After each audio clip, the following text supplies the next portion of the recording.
ಸಿದ್ದೇಶ್ವರ ಮಠಕ್ಕೆ ನಾನೇನು ಹೊಸಬಾಯನಲ್ಲ. ನಾನಿಲ್ಲಿ ಬಂದು ನನ್ನ ಸೇವೆ ಮಾಡಿ ನನ್ನ ಮಾರ್ಗದರ್ಶನವನ್ನು ಪಡ್ಕೊಂಡು ಏನೇನು ಬೇಕೋ ಮಾಡಿಕೊಂಡು ನನಗೆ ರಾಜ್ಯಕ್ಕೆ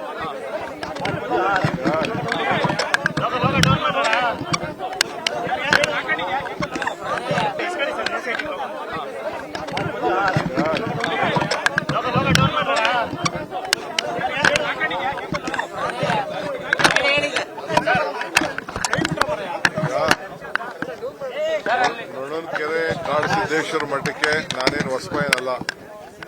ಸುಮಾರು 25 ವರ್ಷದಿಂದ ಸತತವಾಗಿ ಬರ್ತಾ ಇದ್ದೀನಿ.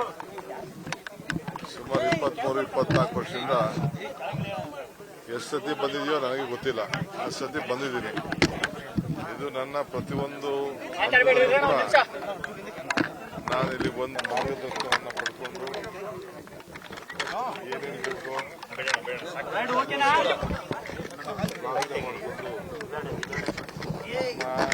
ನನಗೆ ರಾಜ್ಯಕ್ಕೆ ಎಲ್ಲ ಒಳ್ಳೇದಾಗಲಿ ಅಂತೇಳಿ ಅನೇಕ ಸಂದರ್ಭದಲ್ಲಿ ಪ್ರಾರ್ಥನೆ ಮಾಡಿದ್ದೇನೆ. ಎಲೆಕ್ಷನ್ ಮುಂಚಿತವಾಗಿ ಬಂದಿದ್ದೇನೆ, ಆದ್ದೇನೆ.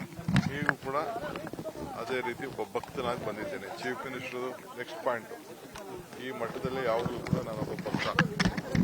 ಸೊ ಭಕ್ತನಿಗೂ ಭಗವಂತನಿಗೂ ಇರೋ ಸಂಬಂಧ ಒಳ್ಳೆ ಇದೆ. ಸೊ ಪ್ರಾರ್ಥನೆ ಮಾಡ್ಲಿಕ್ಕೆ ಬಂದಿದ್ದೀನಿ.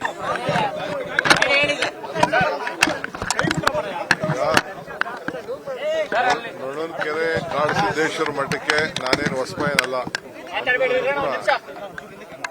ನಾನಿಲ್ಲಿ ಬಂದು ನನ್ನ ಸೇವೆ ಮಾಡಿ ನನ್ನ ಮಾರ್ಗದರ್ಶನವನ್ನು ಪಡ್ಕೊಂಡು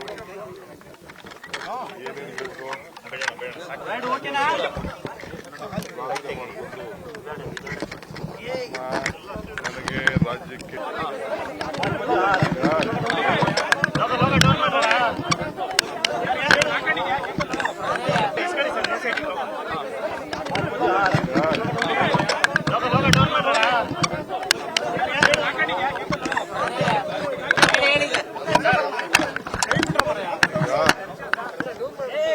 ನೊಣಕೆರೆ ಕಾಡು ಸಿದ್ದೇಶ್ವರ ಮಠಕ್ಕೆ ನಾನೇನು ಹೊಸಬಾಯನಲ್ಲ. ಸುಮಾರು 25 ವರ್ಷದಿಂದ ಸತತವಾಗಿ ಬರ್ತಾ ಇದ್ದೀನಿ. ಸುಮಾರು 23-24 ವರ್ಷದಿಂದ ಎಷ್ಟು ಸತಿ ಬಂದಿದೆಯೋ ನನಗೆ ಗೊತ್ತಿಲ್ಲ. ಅಷ್ಟು ಸತಿ ಬಂದಿದ್ದೀನಿ. ಇದು ನನ್ನ ಪ್ರತಿಯೊಂದು ನಾನಿಲ್ಲಿ ಬಂದು ಮಾರ್ಗದರ್ಶನವನ್ನು ಪಡ್ಕೊಂಡು ಏನೇನು ಬೇಕೋ ಮಾಡಿಕೊಂಡು ನನಗೆ ರಾಜ್ಯಕ್ಕೆ ಎಲ್ಲ ಒಳ್ಳೇದಾಗಲಿ ಅಂತೇಳಿ ಅನೇಕ ಸಂದರ್ಭದಲ್ಲಿ ಪ್ರಾರ್ಥನೆ ಮಾಡಿದ್ದೇನೆ. ಎಲೆಕ್ಷನ್ ಮುಂಚಿತವಾಗಿ ಬಂದಿದ್ದೇನೆ, ಆದ್ದೇನೆ. ಈಗೂ ಕೂಡ ಅದೇ ರೀತಿ ಒಬ್ಬ ಭಕ್ತನಾಗಿ ಬಂದಿದ್ದೇನೆ. ಚೀಫ್ ಮಿನಿಸ್ಟರ್ ನೆಕ್ಸ್ಟ್ ಪಾಯಿಂಟ್, ಈ ಮಟ್ಟದಲ್ಲಿ ಯಾವುದೂ ಕೂಡ ನಾನೊಬ್ಬ ಭಕ್ತ. ಸೊ ಭಕ್ತನಿಗೂ ಭಗವಂತನಿಗೂ ಇರೋ ಸಂಬಂಧ ಒಳ್ಳೆ ಇದೆ. ಸೊ ಪ್ರಾರ್ಥನೆ ಮಾಡ್ಲಿಕ್ಕೆ ಬಂದಿದ್ದೀನಿ.